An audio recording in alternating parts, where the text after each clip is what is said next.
Assalamualaikum warahmatullahi wabarakatuh. Alhamdulillah nahmaduhu wa nasta'inuhu wa nastaghfiruh wa na'udzu billahi min syururi anfusina wa min sayyiati a'malina. May yahdihillahu fala mudhillalah wa may yudlil fala hadiyalah. Asyhadu an la ilaha illallah wahdahu la syarikalah wa asyhadu anna Muhammadan abduhu wa rasuluhu la nabiyya ba'da. Allahumma salli ala sayyidina Muhammad wa ala ali sayyidina Muhammad, amma ba'du. Faya ibadallah, usini wa iyyakum bitaqwallahi haqqa tuqatih la'allakum turhamun. Jamaah sidang Jumat yang dirahmati Allah, alhamdulillah kita bersyukur pada Allah Subhanahu wa taala karena pada hari ini kita masih diberikan nikmat sehat, sehat lahir maupun sehat rohani, yang dengannya kita diberikan kekuatan untuk senantiasa melaksanakan perintah Allah. Dan pada siang hari ini kita diberi kesempatan untuk bisa melaksanakan salat Jumat berjamaah, satu aktivitas ibadah yang selalu kita rindukan, bisa menikmati kebersamaan di dalam masjid, bisa memakmurkan rumah-rumah Allah. Satu kegembiraan bagi seorang muslim bahwa pada hari ini kita diberikan kesempatan untuk bisa bersama-sama menghidupkan kembali rumah Allah yang selama beberapa bulan ini cenderung vakum, cenderung ditinggalkan karena situasi dan kondisi yang memang memaksa kita untuk senantiasa menjaga kesehatan kita. Jamaah rahimakumullah, pada hari ini juga di mimbar ini khatib ingin mengingatkan kepada diri sendiri dan juga kepada jamaah sekalian untuk senantiasa meningkatkan ketakwaan kita kepada Allah Subhanahu wa taala.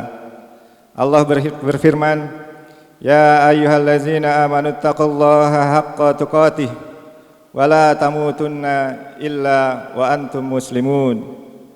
Hai orang-orang yang beriman, bertakwalah kepada Allah dengan sebenar-benarnya takwa, dan janganlah sekali-kali kamu mati melainkan dalam keadaan beragama Islam. Hadirin sidang Jumat yang dirahmati Allah, virus corona atau COVID-19 telah memaksa perubahan yang sangat besar dalam kehidupan keseharian kita, baik kehidupan sosial, ekonomi, maupun gaya hidup kita sehari-hari. Bahkan dalam aspek ibadah pun kita dipaksa untuk menyelaraskan diri, menyesuaikan diri. Hari-hari di mana kita menikmati sholat jamaah tiba-tiba harus terhenti. Hari-hari di mana kita harus merapatkan barisan dalam saf-saf yang rapat, tiba-tiba hari ini tidak bisa kita laksanakan. Yang semuanya itu adalah karena kita ingin menjaga kesehatan yang lebih utama. Kita ingin menjaga agar kita tetap bisa kuat survive di dalam menghadapi virus ini, sehingga fungsi-fungsi kita sebagai khalifatul fir'at, sebagai khalifatullah di muka bumi ini tetap bisa kita laksanakan. Covid ini benar-benar merubah segala kehidupan kita, ya. Namun bagi seorang muslim kita selalu ada hikmah, selalu ada isyarat yang diberikan oleh Allah yang bisa kita ambil ibrah, kita ambil pelajaran dari semua kejadian. Hari-hari kemarin kita melaksanakan Ramadan dalam situasi yang tidak biasa. Kita selama 1 bulan penuh tidak bisa menyelenggarakan salat tarawih di masjid. Tetapi hikmahnya adalah kita bisa melaksanakan salat tarawih bersama keluarga kita 30 hari full. Kita berinteraksi bersama keluarga kita dalam ibadah, berinteraksi dalam kebersamaan kita bersama-sama untuk Allah Subhanahu wa taala. Dari pagi sehingga malam kita terus berinteraksi dengan keluarga kita, menjaga kebersamaan dengan keluarga kita dalam hari-hari yang penuh ibadah. Dan ini adalah satu kenikmatan yang tersendiri yang Allah berikan kepada kita. Hadirin salat Jumat rahimakumullah. Tentu selama bulan Ramadan kita sudah melaksanakan satu kebiasaan-kebiasaan baru.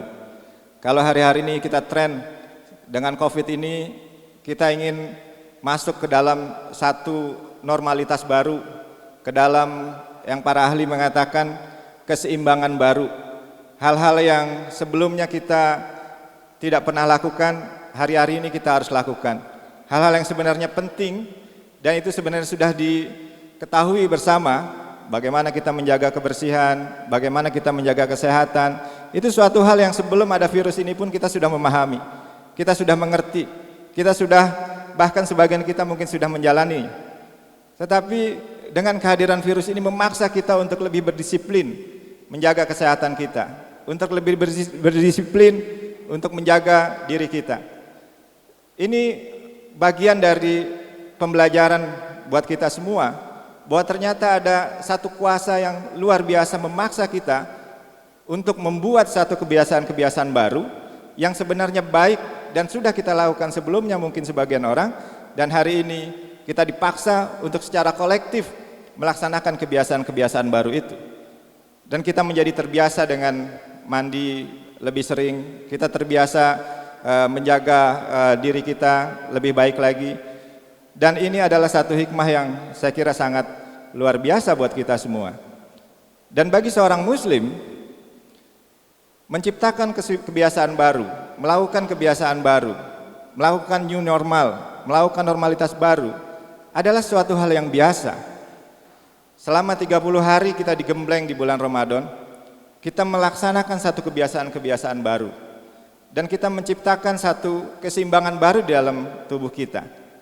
Nah, persoalannya adalah apa yang kita lakukan selama Ramadan itu, apakah itu bisa menjadi satu kebiasaan baru yang kita lakukan setelah bulan Ramadan?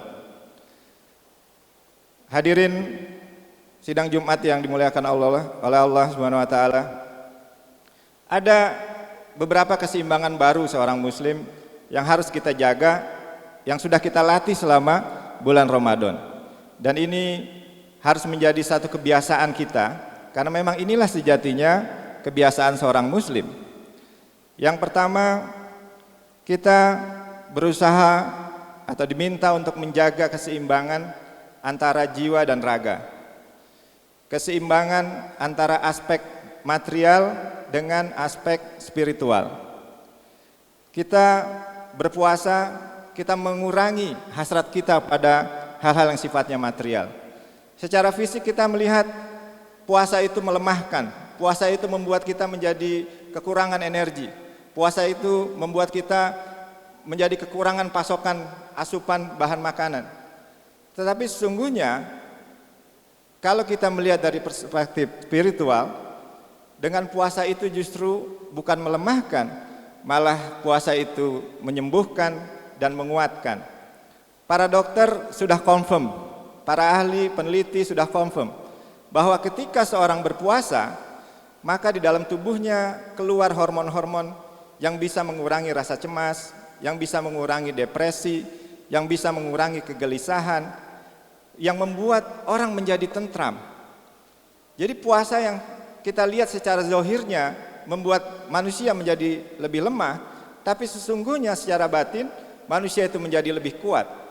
Dan ini adalah sumber dari kesehatan. Dengan puasa kita berinteraksi dengan Allah sepenuhnya. Dan interaksi dengan Allah yang sepenuhnya itulah yang menyebabkan hati kita menjadi tentram. Allah mengatakan, ala bizikrillahi tatmainul qulub. Hanya dengan mengingat Allah maka kita mendapatkan ketentraman hati. Jiwa kita menjadi tentram, jiwa kita menjadi lapang, jiwa kita menjadi tenang. Dan itu adalah modal dasar untuk membangun kesehatan material kita, membangun kesehatan fisik kita. Jadi puasa mengajarkan kita untuk menjaga keseimbangan antara kebutuhan-kebutuhan yang bersifat material dengan kebutuhan-kebutuhan yang bersifat spiritual. Kalau keseimbangan ini tidak terjaga, maka yang terjadi kita akan limbung.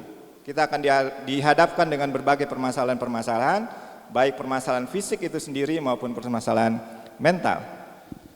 Hadirin sidang Jumat yang dirahmati Allah Subhanahu wa taala. Keseimbangan kedua yang harus kita jaga, yang sudah kita lakukan selama Ramadan, yaitu bagaimana kita menjaga keseimbangan antara kebutuhan individual kita dengan kebutuhan sosial.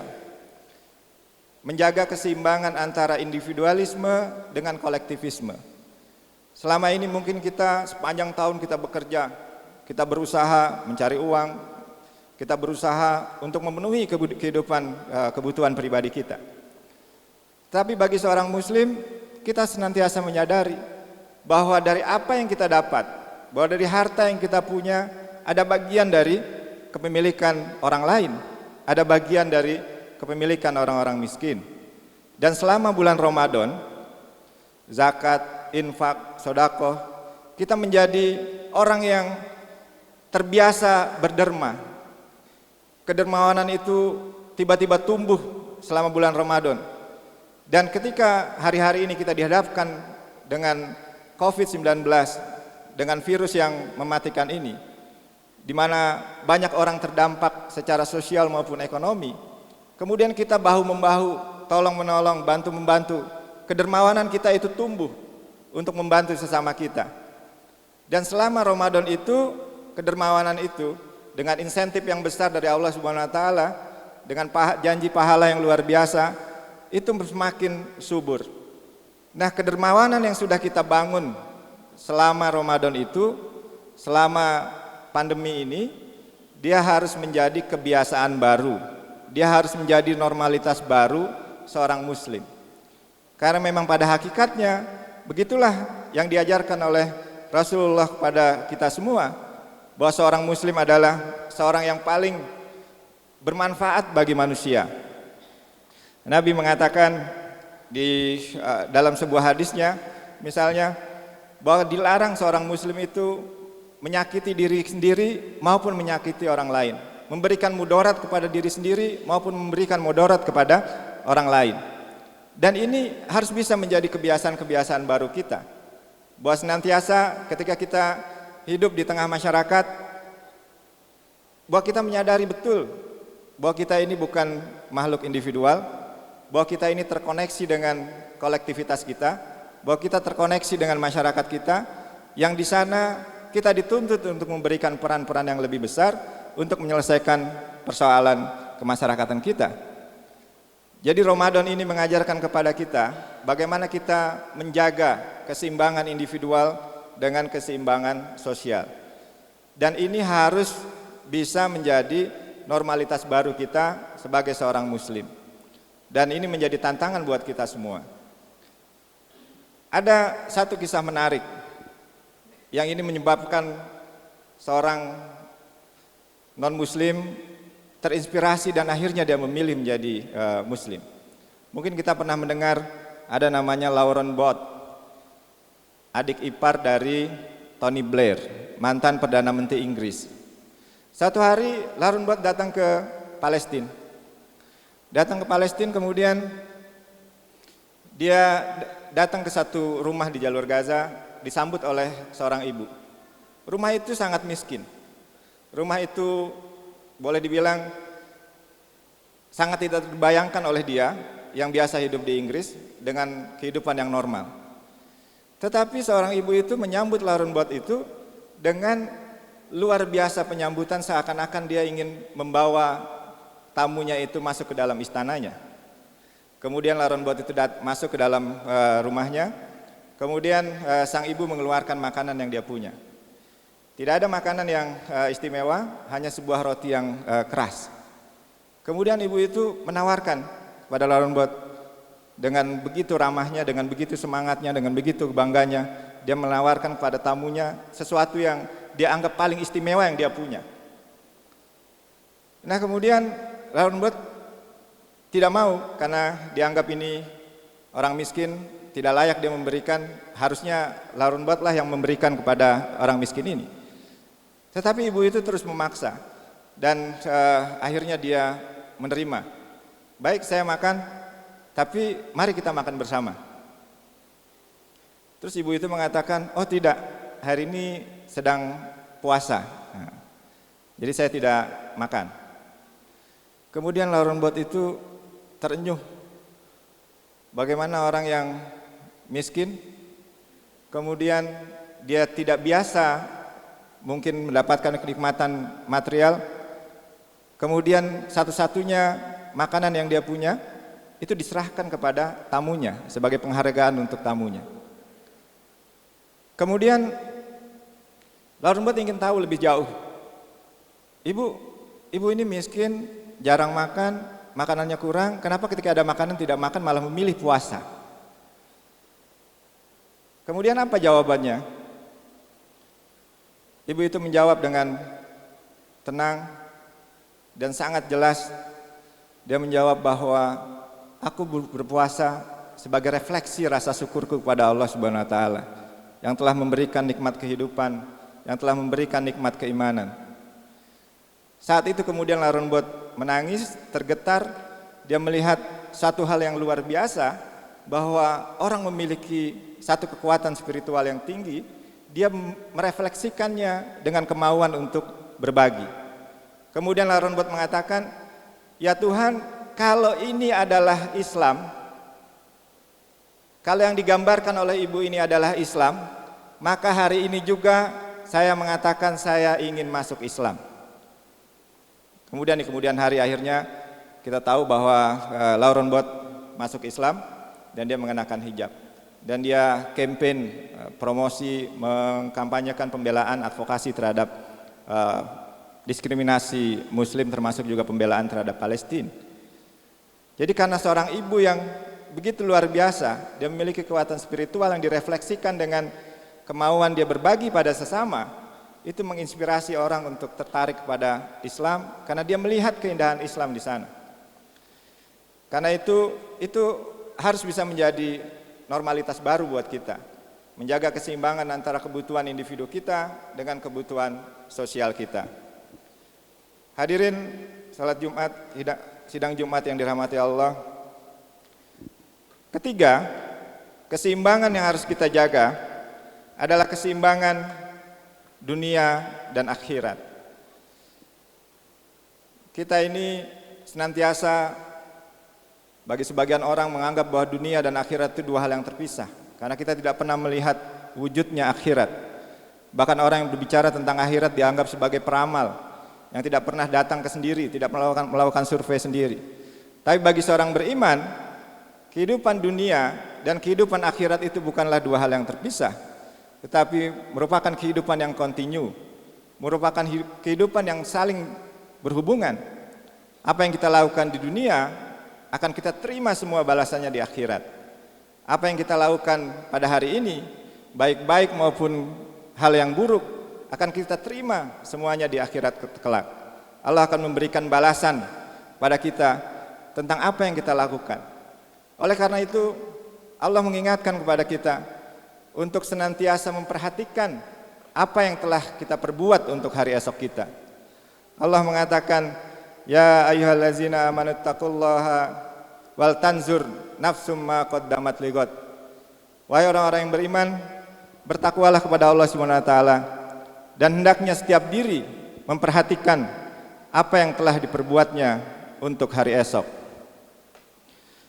Hadirin sidang Jumat rahimakumullah. Mudah-mudahan Allah senantiasa memberikan kekuatan kepada kita untuk bisa menyelenggarakan kehidupan kita secara seimbang dunia dan akhirat, seimbang antara kehidupan individu dan kehidupan sosial, seimbang antara kebutuhan material dan spiritual. Barakallahu li wa lakum fil Qur'anil azim wa nafa'ni wa iyyakum bima fihi minal ayati wa zikril hakim. Wa taqabbalallahu minna wa minkum tilawatahu innahu huwas samiul alim.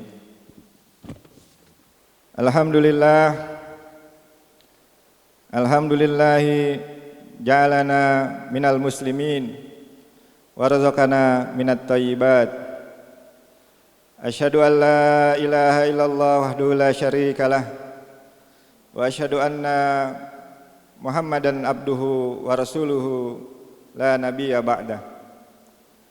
Allahumma sholli wa sallim wa barik ala sayyidina Muhammad wa ala alihi wa sahbihi wa man tabi'ahum bi ihsanin illa yaumiddin.